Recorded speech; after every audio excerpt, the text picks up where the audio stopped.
Somewhat surprisingly to me, my last video on Zappa's revised music for low-budget orchestra turned out to be the most successful video on this channel. So of course there will be a lot more of that, including some other 20th century composers. If you want to watch the original video, click on the banner top right hand corner. This analysis picks up where we left off after the mostly diatonic opening section. Zappa knew, as all composers of note knew, that in order to create a coherent piece with any kind of storytelling quality, one must reuse and develop the materials that were previously established.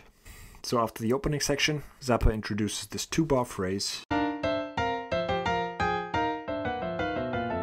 in his typical diatonic atonal hybrid style. That kind of reminds me a little bit of Igor Stravinsky. These 2 bars contain almost everything that happens in the following couple minutes. Let's take a look. The first bar has definite diatonic quality, and I would even argue that it's in B-flat major, as B-flat and its 5th lands on every beat. On beat 1, there's the B-flat over E-flat chord, which I sort of generally think of as the major chord over its 4, and there's some other non-triadic diatonic sounds as well. If one accepts B-flat as the central note here, one might say that Zappa is mixing and matching characteristic modal scale notes. For example, there's the regular 4, then the sharp 4, there's a flat 7, then there's the regular 4 again, and the sharp 4. The first 2 eighth notes contain the basic idea of the following bar: alternation of a 5th and a major 3rd that fits within it. The lower voice plays a descending figure, adding some harsh dissonance to the upper voices, mostly of the semitone kind.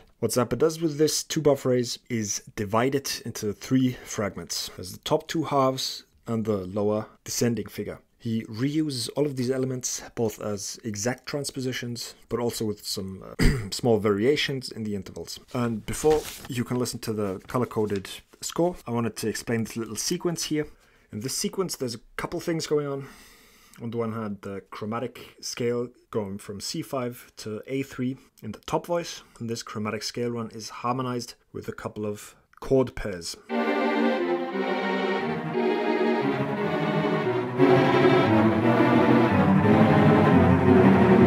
If we take a look at that first measure, there's sort of a minor chord with an added 4 in first inversion, followed by a Lydian thing with the 1, the 3, the sharp 4, and the 5. Then that whole measure is transposed down a major 3rd. In the next measure, the voicing types alternate at a faster rate, creating a sort of loop of voicing types every 2 notes. And that whole thing leads into a trombone solo in C Lydian.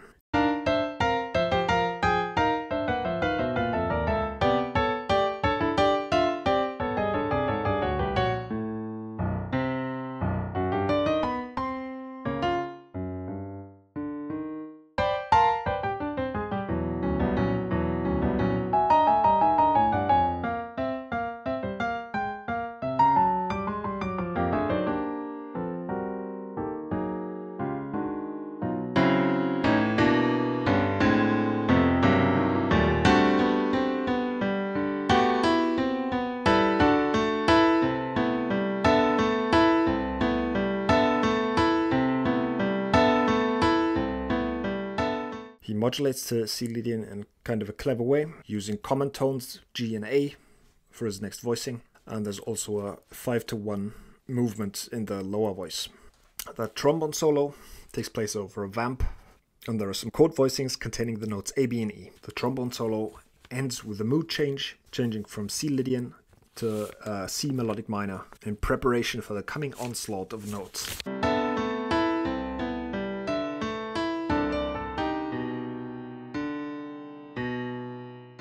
After this trombone solo, Zappa focuses on using the second half of his initial 2-bar phrase, and he puts it into different transpositions, different octaves. He further fragments the fragment, creating sub-fragments played in quick succession. These sub-fragments are 4-note little excerpts of the initial fragments, and he even uses contrapuntal techniques like retrograde, playing the notes from back to front as opposed to the other way. Zappa then doubles down on this 5th and 3rd pendulum, also creating some inner movement by shifting around the position of the 3rd within the 5th. And he juxtaposes this with a new kind of motif that's chromatic. There are certain regularities in the 3-note voicings that occur here. Most of them contain a major 3rd Second most common interval is minor third, and there's some semitones as well. All of this reaches the culmination point in these 2 bars. He creates a melodic line here with a new idea, consisting of 2 minor thirds, a major seventh apart, followed by a sub-fragment in its inverted form, with the intervals going up instead of down. Then he transposes all of those 8 notes, finally uses a different sub-fragment.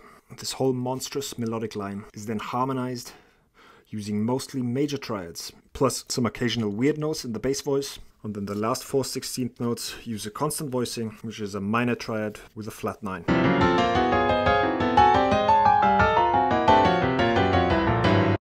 What we have in the final bar of this analysis is the 3rd/5th pendulum colliding with the descending figure in the same octave range.